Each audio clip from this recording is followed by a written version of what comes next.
Again, as Debbie mentioned, my name is Nina. As a former student of Dr. Adams, I'm honored to introduce this year's speaker. So I'll just say a few words about Dr. Adams and we can get started. Dr. Adams is an associate professor in English and a cross-appointed faculty member in the Women's Gender and Sexuality Studies program at the University of North Carolina, Greensboro. She has recently held the honor of being awarded the 2021-2022 Candace Bernard and Robert Glickman Dean's Professorship in the UNCG College of Arts and Sciences. Much of Heather's research investigates rhetorics of reproduction and pregnancy in relation to experiences of marginalization. Her research performs feminist historiography of the recent past and investigates large themes such as health and wellness through a focus on rhetorics of reproduction and pregnancy in relation to affect, gender, race, and class. Her monograph, Enduring Shame, A History of Unwed Pregnancy and Righteous Reproduction, was published by the University of South Carolina Press in 2022. The book explores rhetorical shaming and blaming practices, both private and public, that have shaped and continue to shape discussions of gender reproduction and sexual well-being. She is also part of an ongoing and interdisciplinary collaboration exploring how story sharing can be used to counter stigmatizing attitudes in public health contexts as a method of harm reduction.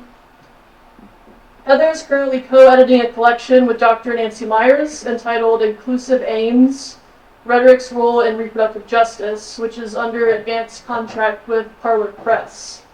Inclusive Aims will be included in the series Studies in Rhetorics and Feminism, edited by Cheryl Glenn and Shirley Logan. Her work has appeared in publications such as Quarterly Journal of Speech, Rhetoric Review, Rhetoric of Health and Medicine, Women's Studies in Communication, Patho and Computers and Composition, as well as in various edited collections including Retellings, Opportunities for Feminist Research in Rhetoric and Composition Studies, and Women at Work, Rhetorics of Gender and Labor in the United States. One other note before Heather comes up here, she asked me to announce that we have some printed, accessible copies of the talk, and if you should need or want one, I can come around and distribute those, so I will be looking around for some hands or eye contact, but I can go ahead and pass these around if they're needed. And without further ado, please join me in welcoming Dr. Adams. Special thank you to Xiaoye Yo and Debbie Hockey on behalf of Penn State and the Center for Democratic Deliberation for this wonderful invitation, and to my dear friend Jess Enoch for helping to put a full day together. It's been so inspiring. And to Joey and Jenna, who have been helping me today and up to this point. Today has been a day of stories, memories, and reflection on the inimitable Cheryl Glenn. Before I continue, I should ask, can you hear me? Not very well. Not well. Where's the microphone? It's somewhere. Jenna put it on me. Okay, so Oh wait, you know what? I think it fell off. that seems to be on. Try that. Is this better? Maybe we should get the other. Maybe Here, it's let's try that one. Okay, everybody. Hold on a second. Okay, so this is on.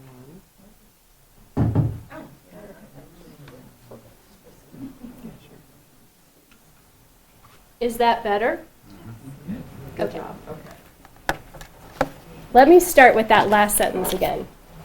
Today has been a day of stories, memories, and reflection on the inimitable Cheryl Glenn.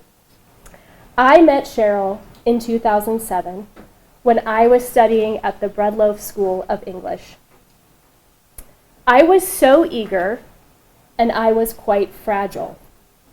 I didn't have a plan, And as the first person in my entire family to go to college, I was trying to carve a path through graduate school with few helpful tools. I took Cheryl's class, which was wonderful.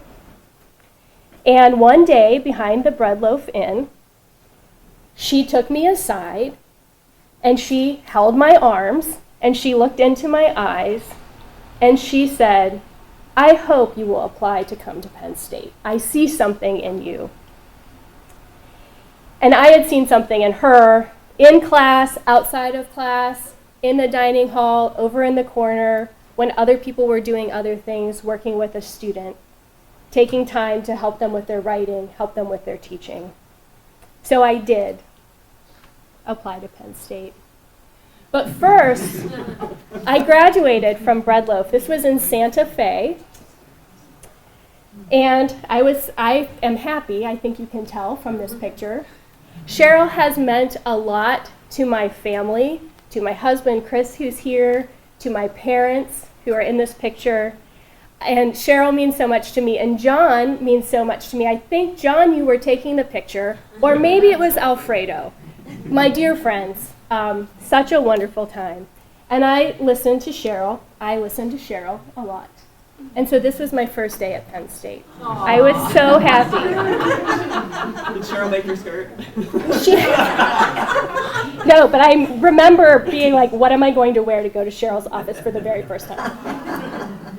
This was only, that moment behind the Bread Loaf Inn was only the first of so many times that Cheryl has stopped, looked me in the eye, and helped me, and trusted me.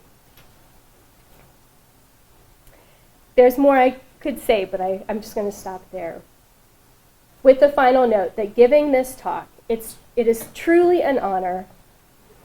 It's the honor and the highlight of my journey thus far, and I dedicate it to my most cherished teacher, mentor, and dear friend, Cheryl.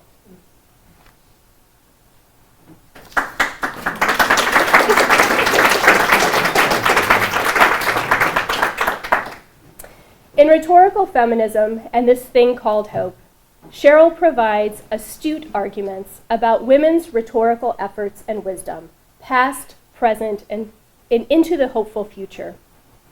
At its heart, rhetorical feminism is a theory by which rhetoric and feminism are deep allies in contention with the forces troubling us all. A theory that enables us to, quote, articulate a vision of hope and expectation, a future that requires not only imagination, but action. Cheryl writes that rhetorical feminism is a set of tactics that enables people to coalesce, drawing upon their rhetorical abilities to transcend their differences, if only temporarily, and then discerning ways to move on toward bold, audacious goals.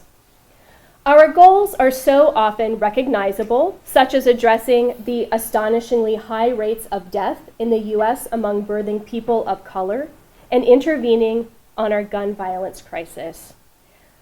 But often our goals might yet be on our conceptual horizon. What inclusive local and national policies will truly slow our climate crisis? And how will we prioritize equitable and safe workplace conditions over profits as new technologies emerge?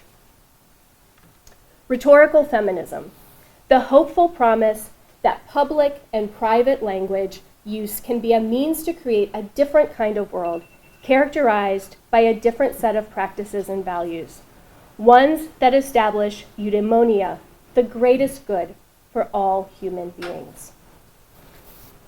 Rhetorical feminism offers us an embarrassment of riches, and I bet that many of us in this room likely have at least an inkling of how much essential, overdue, and paradigm-shifting work it will sponsor for years to come. What I most value about rhetorical feminism as a theory is how it gives us the best of Cheryl. Those qualities we celebrated today, her inspiration, her pragmatism, her sense of strategy. Also, her humility, her generosity, her vision. What a gift indeed. Cheryl's book recounts histories of feminist rhetorical success. But Cheryl also writes plainly that despite many successes, first and second wave middle class white heterosexual feminists, quote, failed rhetorically because they missed perfect opportunities to transcend their differences and use their collective activism to, quote, speak to and from the margins, invite dialogue, lift up vernaculars and the experiences of all participants, and foreground hope and possibility.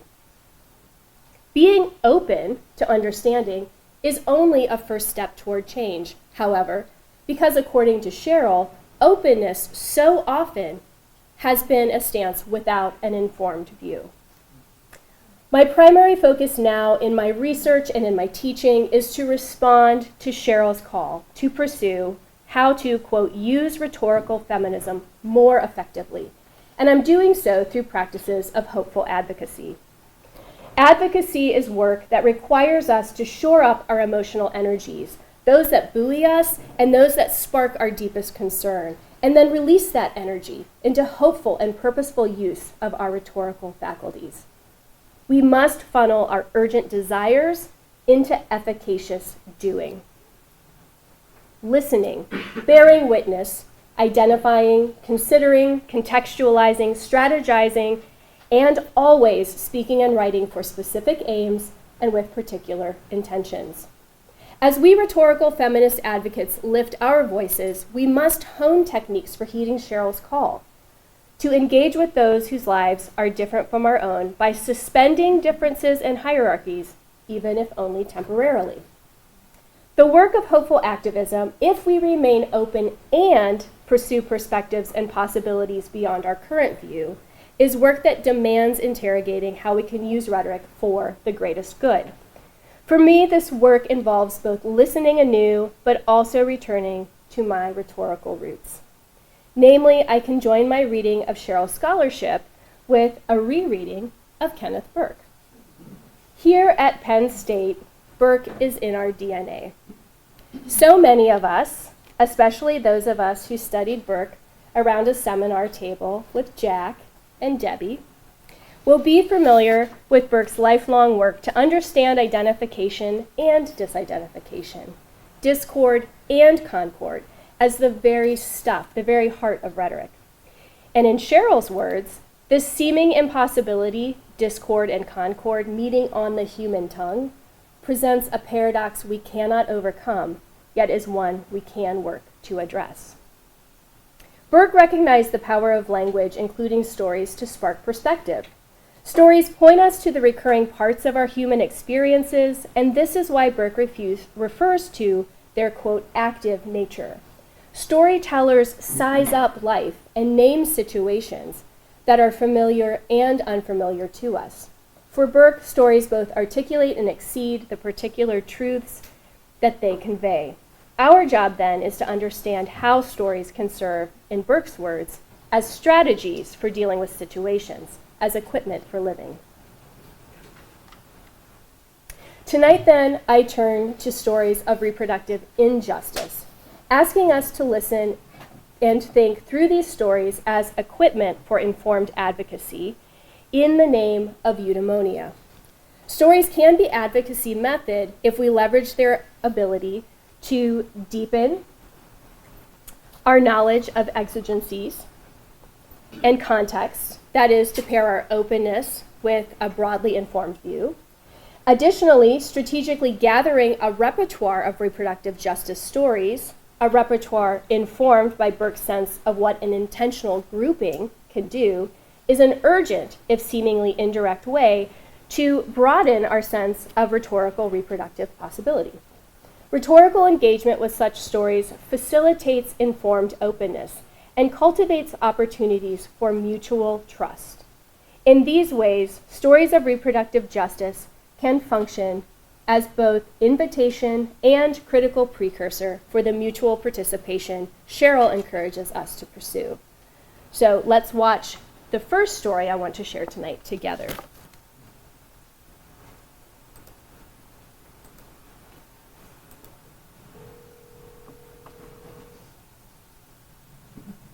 The Women's Medical Fund, Lisa speaking. How may I help you? I'm currently 4 weeks pregnant and having an abortion at the Planned Parenthood. It's $450 and they told me my insurance does not cover it. So let me tell you a little bit about how we work. We ask that you raise as much money toward the cost of the procedure as you possibly can, and then we try to help with the rest. The amount that we help with depends on how much you can come up with and how much funding we have available at the time of your call. Okay. Can you tell me a little bit about your living situation? I'm raising 3 kids by myself. The father does not help. I work full time. And what kind of work do you do? I'm clerical.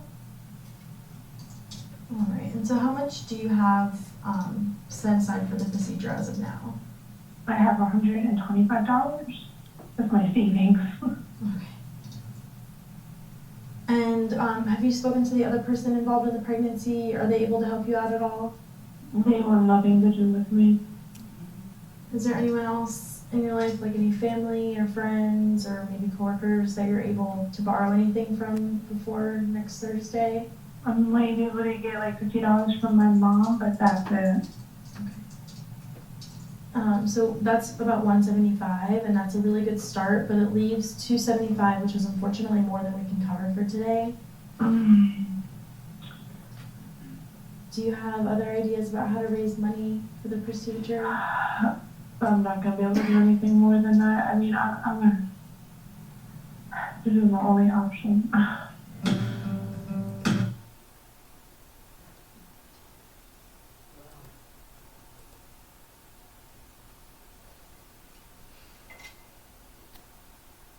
In this clip from the 2020 film Abortion Helpline, This is Lisa, Philadelphia Reproductive Health Fund phone counselors, all called Lisa, spend their shifts answering a, quote, nonstop ring of calls from people who are seeking to end a pregnancy that they cannot afford. Other stories in this film capture congressional deliberation related to the 1973 Roe v. Wade ruling that decriminalized abortion, as well as the 1976 Hyde Amendment. Hyde, which remains in effect today and which continues to expand its constrictive reach, deals a devastating blow to poor reproducing people by eliminating federal funds for abortions that would be otherwise covered by Medicaid and other insurances, with few exceptions. Such restrictions, as I am sure you know, are most acutely felt by those who are not white and those who are doubly or multiply marginalized. The film includes footage of Illinois Congressman Henry Hyde promoting his self-named amendment crafted to protect, quote, the unborn child in the womb defenseless. Hyde thanks God because with his amendment, we can save some of the children of the poor. Other stories capture legislative debates about the expanding reach and the collateral damage of Hyde, which has been upheld by Congress all these years since it was originally enacted. Wisconsin Representative Gwen Moore dares her colleagues to answer her question, which she then answers herself. Do you really care about the 4 million children today who live in extreme poverty? No, you don't. Stories from the windowless call center where viewers watch the Lisas do their work interrupt this congressional testimony footage. Callers share their stories of being left no option but to ask for help, demonstrating their dire rhetorical exigencies.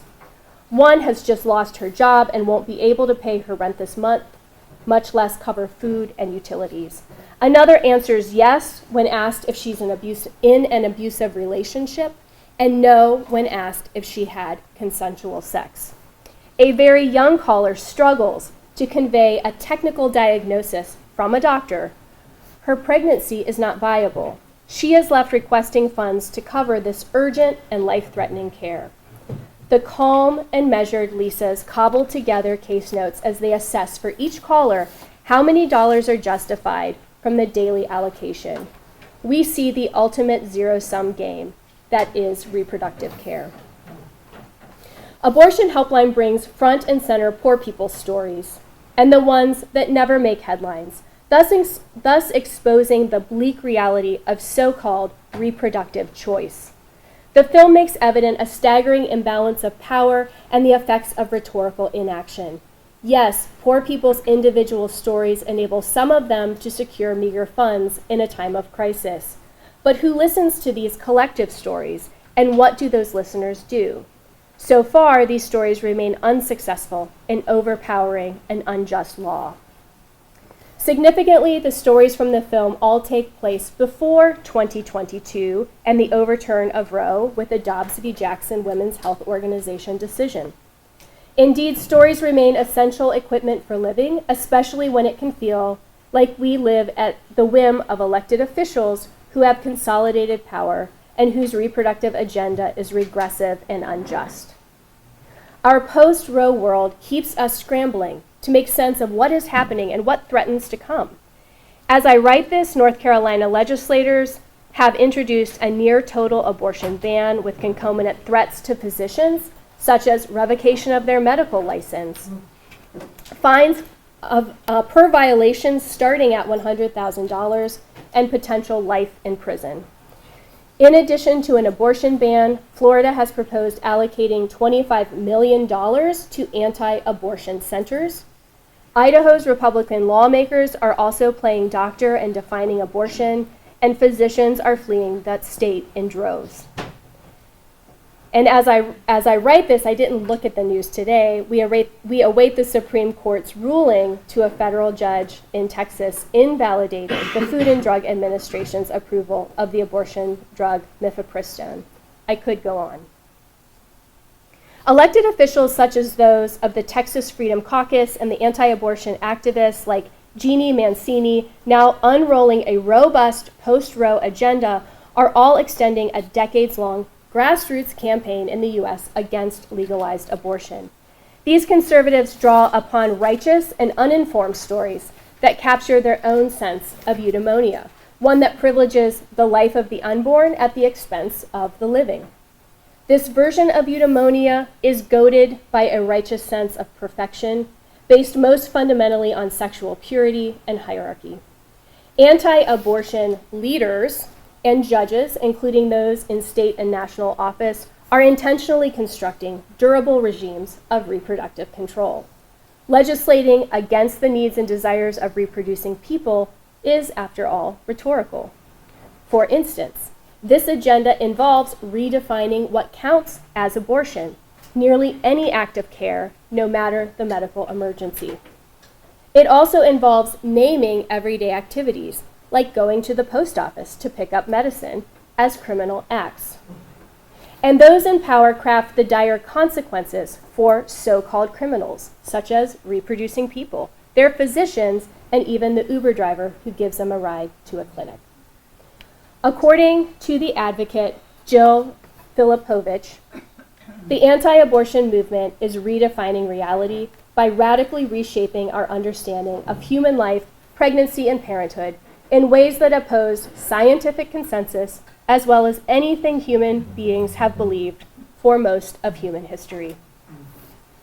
Simultaneously, physicians all over the U.S. feel, quote, shackled, muzzled, and outraged by the gag orders they receive from employers when they try to share their stories of the consequences of Dobbs. This discrepancy between the voices we hear and those we do not calls attention to Cheryl's equation of rhetorical power. Who can and cannot speak, what can and cannot be said, who can and cannot listen, who will and will not be listened to. Always we must attend to the subsequent action or lack thereof. The power imbalance is part of a larger conservative agenda. Conservatives in power, such as those on the Florida Board of Education, strip classrooms of historically and biologically accurate course materials, ban teachers addressing gender identity in any form, and deny young people the opportunity to encounter difference through their books, artwork, and language choices, such as their pronouns. Given both the short-term and long-range strategies of conservative politicians, whether alarmist political advertising or stacking courts with young judges with lifetime terms, we hopeful advocates must exercise a renewed commitment to engaging our own rigorous and strategic plans of rhetorical action. Poised to spring to action through rhetorical means, we must also heed Cheryl's wisdom and remain in a constant state of response, reassessment, and self-correction.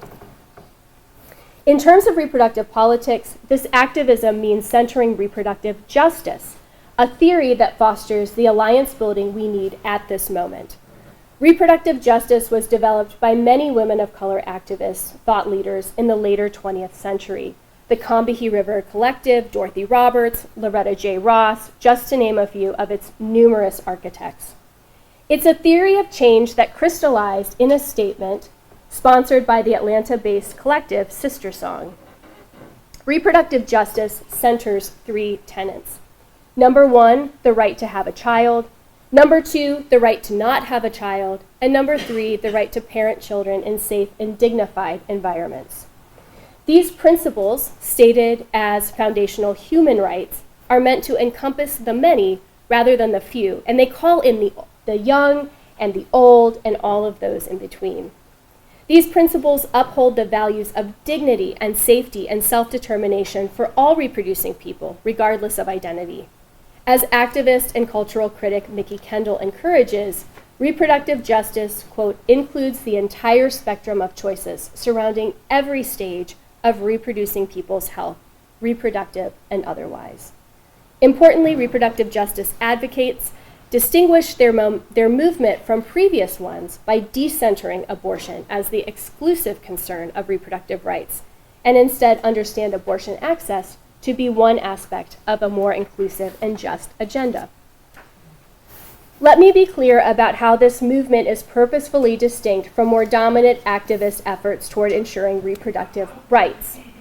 The pro-choice, pro-life framework that has, to this point, circulated for more than 50 years centers abortion as the primary concern of reproductive rights.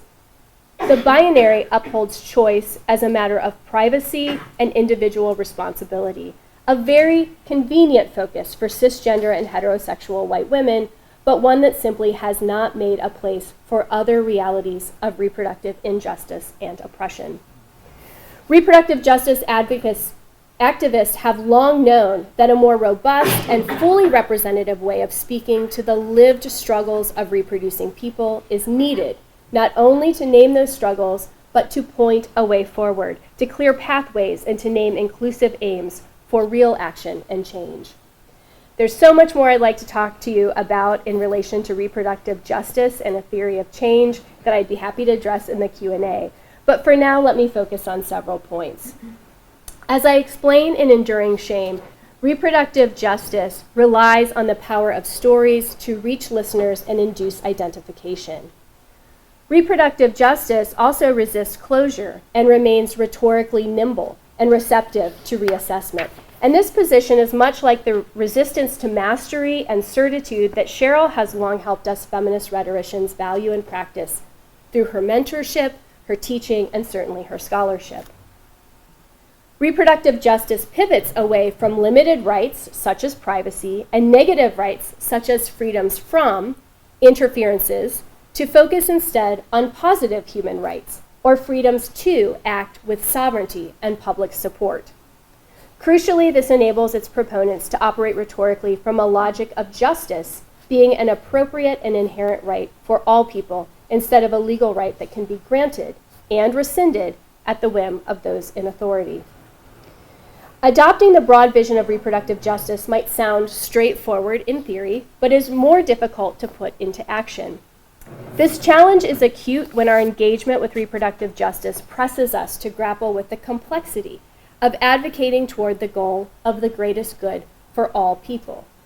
Let me share a story to illustrate my own experience in adjusting to this more capacious frame. Just weeks ago, I joined 20 people to craft an affirmative position statement on reproductive rights for a national lobbying group that has never before taken any such stance. As I listened to the various perspectives, I heard the unspoken premises of what Burke might call pieties. That we should avoid the term abortion, it's divisive. That we should support women. That we should uphold a woman's right to privacy. That we should support a girl's right to sex education. and that we should weigh in on the week at which an abortion is no longer defensible, which was so awful to me, it was my tipping point. Pieties, in the Burkean way of using the term, refers to the proper sense of what goes with what, according to some principle of order, of rhetorical creation. People create and use terms like reproductive rights, and pieties are the invisible and ordered code of rhetorical associations with any given terminology. In the US, rights goes with unfettered and private choice. These language choices do something significant beyond naming a reality. Pieties provide us with a tool for examining how language associations cultivate and maintain communal, sustained, and coherent perspectives.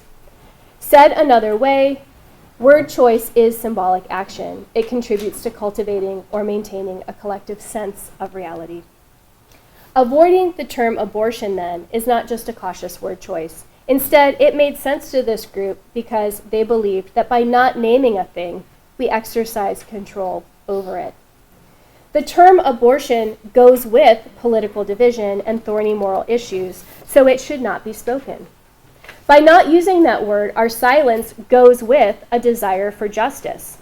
Of course, this is not the case. Burke would press us to recognize the significance of the act of not naming. The assumption that uninformed young girls are the primary people seeking abortions is simply inaccurate, but the piety revealed here is the enduring sense that abortion pairs with the young, the unprepared, the immature. And the well-meaning call to support women and their privacy seemed unproblematic to some of us and infuriating to others of us, creating a discord to responsibility. We were operating according to different pieties when asking ourselves, who holds the responsibility for reproduction?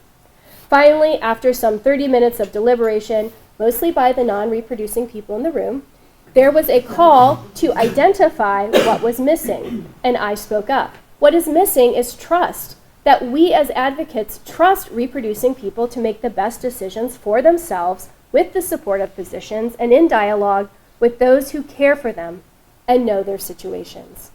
As a hopeful advocate, I needed to speak to the most inclusive truth I could articulate. Reproductive justice is a matter of listening, speaking up, thinking together, and trusting one another toward reproductive sovereignty. Still, in our constant state of response, reassessment, and self-correction, we must seek out more stories.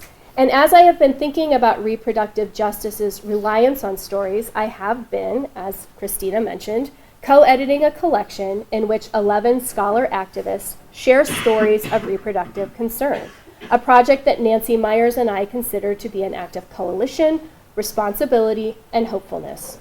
I have also been part of a multi-year project with harm reduction advocates in North Carolina, whose aim is to use stories to dismantle structural stigmas experienced by pregnant and parenting people who use drugs. Story has been central to both projects. This work has sparked my hope, and I have been seeking other ways to draw from the possibilities that stories hold. When Burke writes about equipment for living, he calls on us to engage with stories as, quote, a method of classification with reference to strategies. In other words, when we prime ourselves to read stories and group them into unexpected categories, we unlock their potential for leading us to new insight and action. Burke writes that our active engagement with stories can replace our inert sense of what they are and what they can do. This point might seem obvious, and certainly the threat of stories is fueling a renewed effort at, for example, book banning. But if unleashing the power of stories were easy or fully understood, then we might have already done away with the Hyde Amendment, or have used our advocacy to avoid the overturn of Roe. So in the last few minutes of this talk, let me gesture toward how stories of reproductive justice, broadly defined, might equip us to work, advocate, and hope. Stories breathe life and dimensionality into experiences that are flattened by platitudes, talking points, and political shorthand. How can we communicate multifaceted experiences when lived realities are messy, nuanced, not so easily reducible, and possibly taboo? Scholars Whitney Phillips and Ryan M. Milner address these challenges as they provide guidance for navigating our polarized, polluted, and mediated information landscapes. They teach readers about the perils of what they call context collapse, which they define as the inability to know who our audiences are and the near impossibility of detecting the motives of those who engage, create, or share information. Their advice extends beyond the limitations of technologies and into the limitations of our frames for engaging complexity and difference. The authors write that liberalism trains us to be alone and think alone, but we exist ecologically, not atomistically. Stories supply context to collapsed communication, equipping us with more fully representative and complex truths and allowing us to interrogate our pieties. For example, in Mercy Street, an imaginative text published in 2020 and drawn from the life of drawn from author Jennifer Haig's firsthand experiences working at a women's health clinic, Haig writes that what she calls the stories that, quote, needed to be told about the clinic and its many visitors. Haig's stories compel us to dwell in ecologies of experience, discomfort, and the necessarily messy and unpredictable schema of life. Mercy Street's main character, clinic worker Claudia, reflects on her own poverty growing up as she hears a steady stream of stories from people pursuing reproductive sovereignty. Claudia's own experiences of poverty and abuse have led her to this work, and her willingness to listen to clients' stories deepens and adds nuance to the pieties related to reproduction that she already holds. A newly immigrated South Sudanese widow with one child misses a legal procedure by mere days after being duped by a bogus clinic parading as a legitimate one.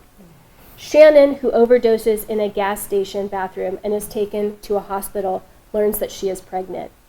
The politically concocted steps she will need to follow to qualify for abortion care are multiple. In Claudia's estimation, no way in hell will she show up for the next appointment.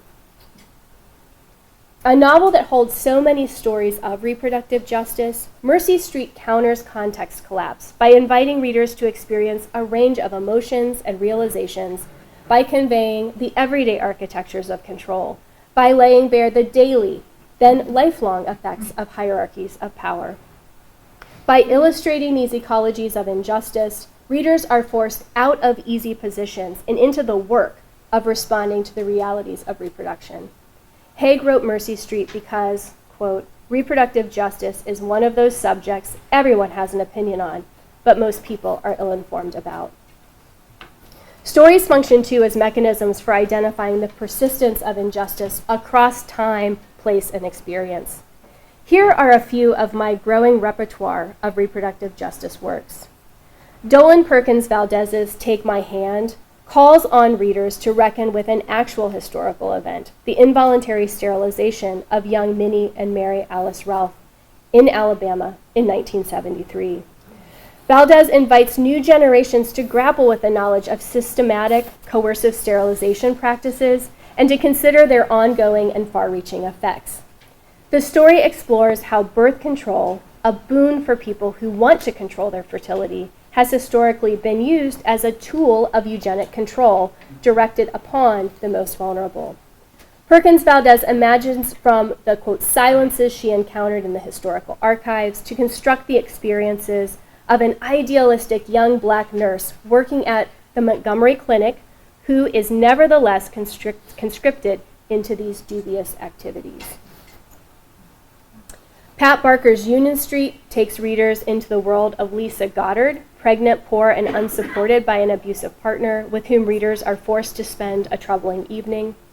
In writing a story of a legal and secreted abortion, French novelist Annie Ernaux plunges readers into the desperation felt when reproductive freedoms are excised. After all, she writes, to tell one's story is to recreate and rebuild from words and feelings. Rachel Hartman's young adult fantasy novel, Test of the Road, is animated by the protagonist's unexpected and unwed pregnancy and the shame that translates too neatly from historical past to supernatural futures. And Margaret Atwood's The Testaments asks us to index familiarity in a dystopian future in a tale that she wrote to ultimately inspire hope. I know from experience that engaging with these texts can be an invitation to blame and to sow distrust. With attunement to rhetorical feminist reproductive justice, however, we can do other work. We can learn, map interconnections, and identify pieties.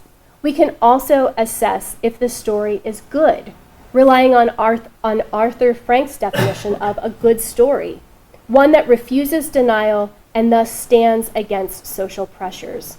It's a story that Frank says ends in wonder and thus reclaims itself from the perils of bureaucratic rationalization. How many of us tonight identify an extant curriculum that sponsors reading a repertoire of reproductive justice? What might we add to this repertoire, and how might we together extend my emerging consideration of the rhetorical action they facilitate?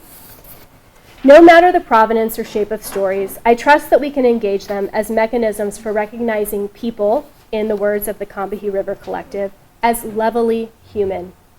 Stories can be enticements for long-term advocacy efforts for the greatest good for all human beings if we engage them deeply and collectively, and if we tap our intentional grouping for the strategy it evidences.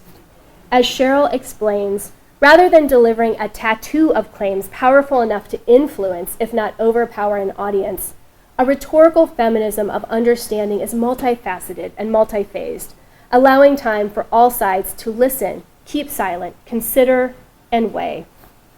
Stories can be vital equipment for such contemplation, and they can enable us to put in good and time-saving work ahead of our short-lived and temporary coalitions. I also hold that this good work is the slow and gentle effort of showing interest, of building trust, something I consider, with the words of activist and organizer Adrienne Marie Brown in my ears, that we can trust ourselves to do everything better than we could have imagined. Reproductive justice asks us to dream past points of concession and rights bestowed and usurped by degree. Rhetorics of reproductive justice can name and center the implications of zero-sum thinking, and they draw on the richness of stories to resist contextual collapse, to replace shame with acceptance, to name the often silenced, to affirm truths, and replace denial and dismissive with active wonder. Undemocratic futures are being written. Unjust stories are being imagined and strategically pursued. Hopeful advocacy depends on our awareness of these truths. It depends on our steely resolve to marshal our rhetorical gifts, those of us rhetorical feminists and those rhetorical feminists living and laboring, hopefully, outside this room, to think and create differently. Building upon rhetorical feminism is proving to be the project for the next phase of my career, and it is such an honor and a privilege to do this work. Again, Cheryl helps us. Such hopeful work, she writes, creates possibilities, not blueprints, for an imagined utopian future. Rather than giving up, the overturn of Roe can spark our hope. Now we reimagine the possible. Now we get to work, bearing witness, making our way toward possibilities. We must listen our way into hope. We must read our way into hope. We must write our way into hope. We must speak our way into hope. Hopeful advocacy is the pursuit of eudaimonia.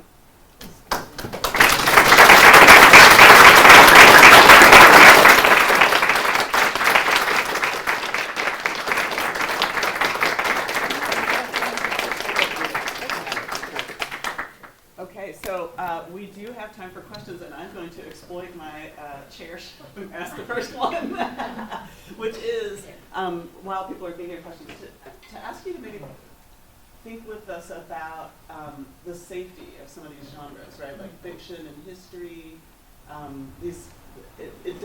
was thinking while you were talking that stories might be uneven in terms of their safe, whether they're safe or not for people. Right. But then a lot of the examples were either fictional or sci-fi or just, I didn't know all of the text, but it did. So then I wondered, okay, so are these the only safe story genres, or how would you respond? To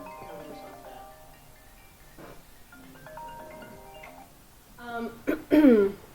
Well, I think mostly and most immediately of safety in the context of the classroom, and what that means. So in terms of my own teaching, and I'm only starting to bring in some of these texts into my teaching, and I'm trying to figure out different ways to do that.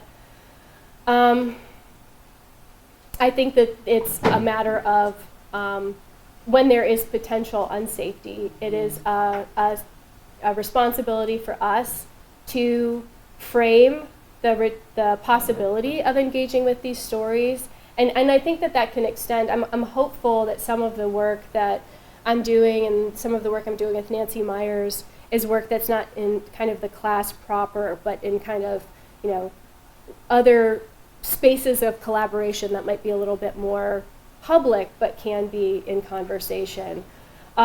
So for my own teaching and thinking about these classroom and beyond classroom spaces, that involves, having a conversation that's a dialogue about what safety means.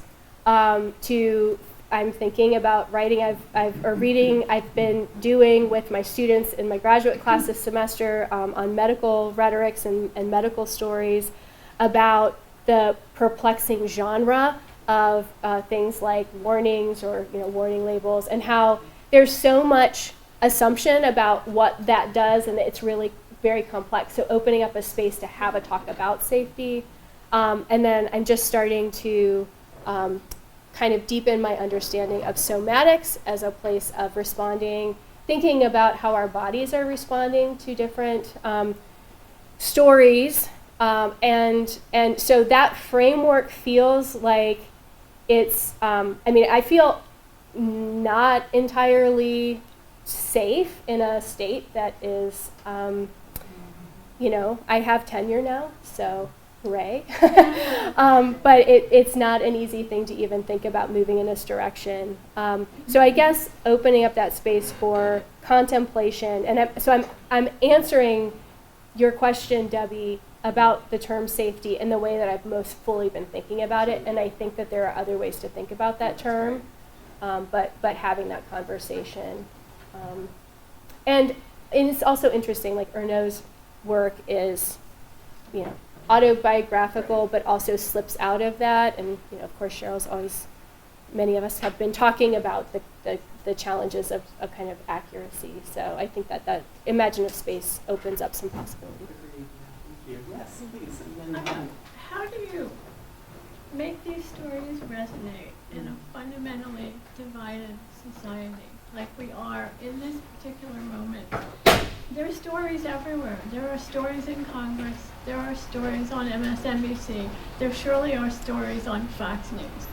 And so how can you even tell the story when everything from one side is amorphous, malleable, antagonistic, and from another side is often somewhat preachy and speaking over the tops of people's heads, when your goal is to have people understand how we really work through this. And the other thing is, what advice would you give to members of Congress about how they speak about this issue? Because as I look at this as a mother of a young woman, I'm furious, and there's not enough fury in Congress right now that fuels their arguments. There are 2 credibly accused sexual predators currently sitting on the Supreme Court. I have yet to hear a conversation about that anywhere, but in the context of academia or in the context of our own household. And my husband is sick of me talking about this every single day, but I don't know where to put this, because I call Congress almost every day, obsessively committed to calling Congress, and it doesn't seem to make a difference. So how would you speak to those issues? And I appreciate very much what you're saying about language. I'm a big fan of changing language to suit the historical moment. But I, for the life of me, can't figure out how we could make this work and not have somebody go into a school, pull out a gun, and shoot 21 children with no response whatsoever to that violence. That's a big question. I'm really sorry. No, it's okay. I thank you for your question. What's your name? Mary Louise Markle. Mary Louise, thank you for your question. You know, it's a question I'm thinking about a lot, and I'm going to kind of just give you a few threads of what I've been thinking, which is not going to be a satisfying whole answer, but it's where I am. And I would really invite us to, in the short time we have, to think together, because the power that I have felt, the hope that I have felt recently, has been related to practices of truly slowing down. And that does not mean stepping back from the work, but really trying to listen anew. So I have been involved in this. This has been a challenge for me. This some of my collaboration with a dear colleague in public health, who is doing work related to structural stigma around pregnant and parenting people who use drugs. And she called me into that work and said, would you like to be part of this work? And I had to ask myself how I felt about that. And when I've invited my students to kind of think together through some of these stories, we front load the fact that even, there's stigma about drug use, and then within the community of people who have association with drug use, the portion of people who are pregnant or parenting people who use drugs, that group stigmatized, they feel a lot of stigma from even within that group. So I give that example because it's helped me feel deeply about why a reproductive justice framework breaks apart some of the spaces, what I think of as the kind of ruts of our argument, where we're just not hearing and understanding this idea of what our students, what young people in our lives are feeling in terms of anxieties of the holistic complexity, not of these single issues, but how they're intertwined. So I'm working carefully to really do the work myself of doing this reading and doing this thinking, not as a way to say, we shouldn't say rights, we should say justice. But I gave that anecdote of the group I was working with is a faith-based group. And not everyone felt comfortable. We just had different kind of perspectives. But everyone was really wanting to do the right thing. And so I think part of the job is, and the reason I wanted to focus on pieties, is really digging at this idea of when we're saying these things, not only what are the associations that we have when we feel like we want to speak more and speak more forcefully, but naming the associations that when other people in Congress, elsewhere, hear our messages, they have those connections in mind. My feeling is the breaking apart of some of those connections, the doing the work of asking and really acknowledging that this is a hard issue, but that we can move forward in ways that are more fully just, and ways that really open us up to thinking about the possibilities of imagining together. It feels to me like I'm just saying something I want to hear, but I am actually in my work and the work with the scholar in public health. Both of us as two academics on this project, we really step back, we listen to the people in the community. We listen to them, help us understand what they want us to think about. And one of our practices is writing stories of implicit bias. I had to write an implicit bias story for this group, a story about an anonymous story, although they all knew it was me who wrote it, about an experience I had with someone who was pregnant or parenting and who used drugs. And I thought it was almost the only harder thing to write than the implicit bias story was this talk. I was really nervous. And I wrote it, and they listened, and we talked about it. But it took me a long time to write it because I thought, I don't know it. I don't know that story. I don't have one of those stories because I was thinking about it in a certain way. And then I realized I had a story in my very home that was one of those stories. And I really needed to listen and step back, and that awareness really opened me up. And so I wrote about not only the story, but I wrote about the fact that I didn't realize I lived a story. I had a story. So that is the shift. I think it's not immediate, but I think in my experience with my students who are afraid to talk about abortion because it's so divisive, this route feels like we can get some traction, and I'm hopeful that traction can amplify out. Thank you. Several years ago, I went to some event in Cleveland, which was called an Abortion Speak Out. And I didn't know what it was. I was invited by a woman I knew who worked at Preterm, the clinic in Cleveland, the abortion clinic in Cleveland. And it was held in a bar. And there were all these women of all ages, and one person after another just got up and said, well, my abortion enabled me to finish high school. And somebody else got up and said, I'm her mother, and my abortion enabled me to have a child when I was ready. Anyway, people just got up and told their stories, and I thought, wow, I was so just amazed to hear the frankness and the bravery and the community that they had just created in this bar. Some of them knew each other, and many of them didn't. But I thought, what can we do with something like that? Sure. I had no idea. Yeah. I mean, probably people in this room are familiar with Shout Your Abortion, which is a kind of a movement. It's a space to do this work of, kind of a radical act of resisting shame, the shame of taboo subjects related to reproduction. So I think that there is certainly, really important work to be done there, and that needs to continue to be done.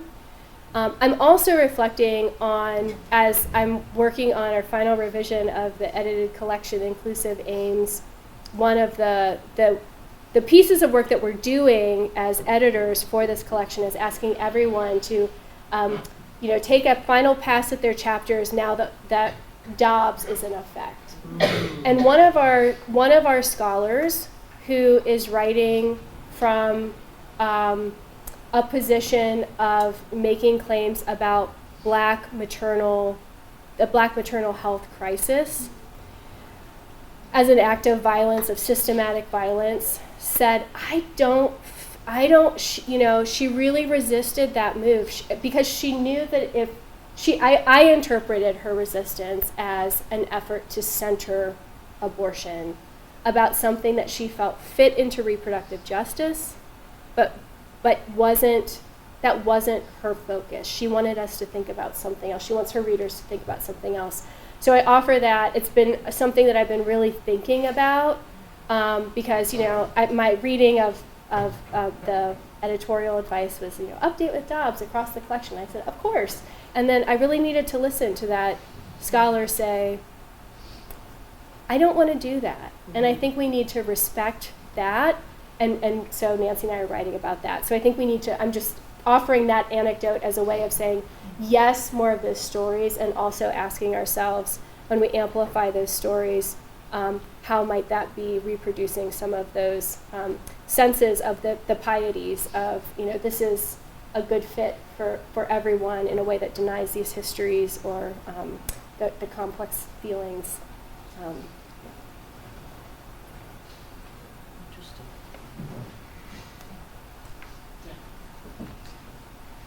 Great talk, fantastic. I guess my question, I think it was Debbie's question, but I might not have understood your question. I love the idea of stories, making as much of those as we can. I mean, even Aristotle, how do you persuade? Enthymeme and examples. And yet I hear people, like a powerful issue for me is gun control. But I hear people, no matter what their position is, they all use stories. I hear people telling stories about how the gun saved them, I don't know. How do we, I think your question was how do we test especially in fiction, but also in journalism, how do we know if we should trust the story?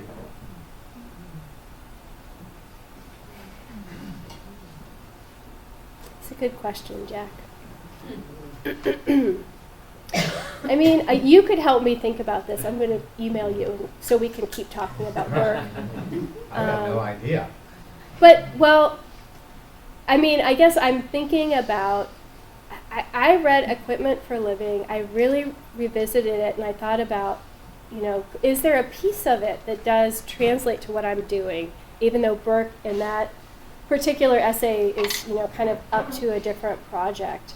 But when I teach, for example, in my undergrad classes about the rhetoric of Hitler's battle, I do contextualize that essay, and I said, it's a really powerful thing that Burke said, look to the artist and look to the art and look to literature and look to these things to find these extraordinarily valuable perspectives. So, I mean, I've been thinking as I've been working on this, and I've been reading, kind of taking a broadly narrative approach with my my undergraduate students, my graduate students this semester, and really thinking about this because what I don't appreciate sometimes is our very facile statement that stories create empathy. I mean, I think that they do, but I don't think that it's not doing the work that it needs to do. We don't understand how that works. And it just feels like I'm very frustrated by that sort of, that sentiment. So if we're listening to Burke and saying doing these particular groupings, really thinking about, lifting up things that we think kind of genre-wise go together and we mix them, how does that provide a different perspective? There's something valuable there. The matter of trust is one that I think is, at this point, I trust in the story to tell a truth that I feel that the writer wants to convey, or is a truth in stories that can be there, whether that's the intention, whether what we take from a story is directly tied to the intention of the author, of course.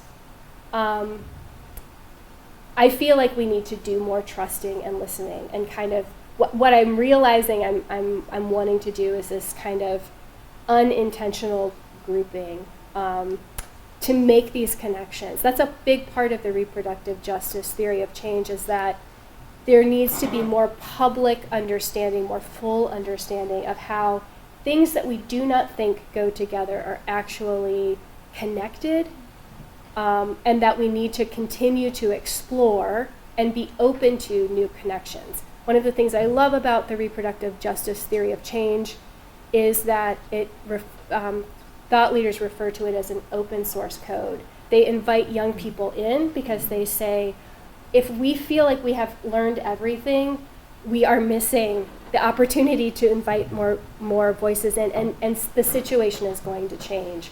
So it feels like there's so much space to do more listening and more trusting, that's where I am, and it feels like my thinking about Burke says that there's a value to doing that, that again exceeds sort of that one-on-one relationship to kind of a specific reality. Not sure if that answers your question, but that's what I'm thinking through. maybe time for one more. Chris, do you want to? Sure, to piggyback on what Jack was saying, and I really enjoyed your talk. With stories, I tell mine, you tell yours, and they're sort of back and forth. I'm wondering if you go to Burke's most recently published book, right, that you all found in the archives, and raise the story to the level of myth, and we start talking about the myths of abortion, then suddenly you're talking about cultural values and all of that. Is there a way that not I don't want to depersonalize, but I want to get out of the realm of, well, that's just my opinion. Right. I wonder if that would be a useful move. I think that that's a wonderful suggestion. And I mean, I will just say, I've been wanting to tell you this, Chris, as we've been walking around today. I mean, I'm using so much your book that's co-authored with Kyle Jensen. And it's amazing to have students actually have a framework for engaging with something different. I just say, like, Chris Radcliffe just shows us how to do it. It's amazing. And the students are fearful to kind of engage with something that feels so emotionally loaded. They are, convinced. I had a student working on identifying a position of someone who's different than them, and she was like angry to even have to do it and convinced she wasn't going to learn anything. And so we really kind of work through these pieces, and kind of getting back to this idea of safety. I've learned to honor the emotional labor of asking students to do that work. So I'm thinking about, when you're asking that question, yes, I need to go to that newer scholarship that we have on Burke and continue to deepen. It's been like a lovely moment of just kind of going back and being in Burke's words more explicitly. So I value that suggestion, and I would like to do that. And I'm also thinking about how I just tell my students all the things we read. I'm like, you don't see all the Burke in here, but it's just coursing through it. And certainly in your work, which I think gives us some methods that I also would like to draw on. So thank you for your work. It's been very, very useful to me. Well, let's thank Dr. Adams.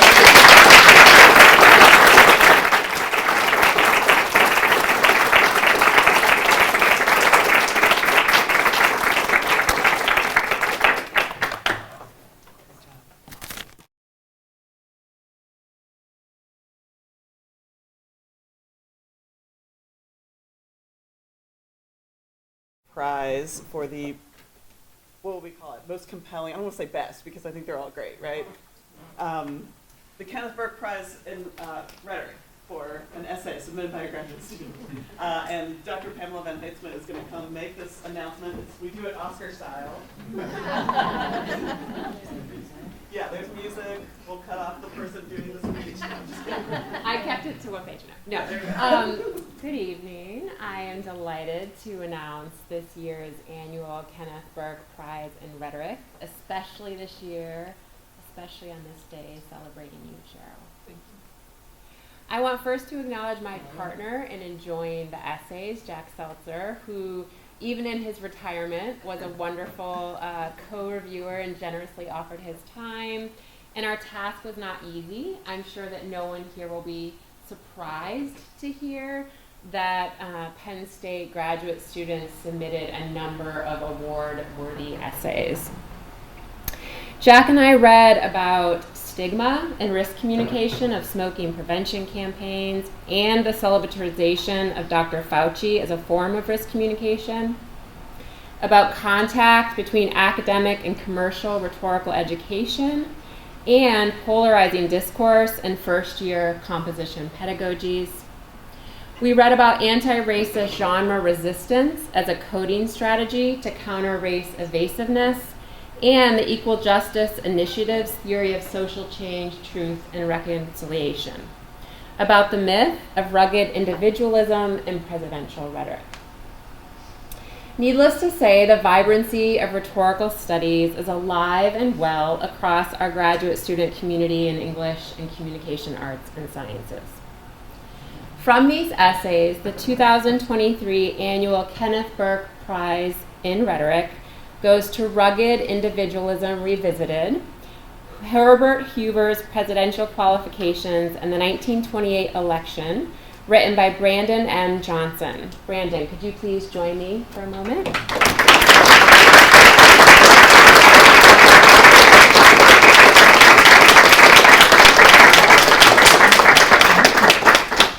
Situated within the subfield of presidential rhetoric, Brandon's essay contributes to our understanding of rhetoric in U.S. culture more generally.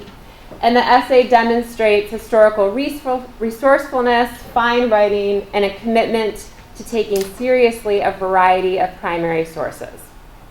In the 1928 presidential election against Democrat Al Smith, Hoover relied on his appointment as Secretary of Commerce and his private sector background as a mining engineer and organizer of World War I relief efforts to justify his qualifications to lead the nation. But Hoover notably also mounted and perpetuated a vision of rugged individualism, not as linked to traditional political experience, but as an American character trait that drew on past myths and would persist long after he left office. As Brandon shows in this year's prize-winning essay, Hoover's employment of the rugged individual trope explains both the success of the rhetoric he used in the 1928 election and the subsequent circulation of rugged individualism as the most remembered phrase from the campaign. Please join me again in congratulating.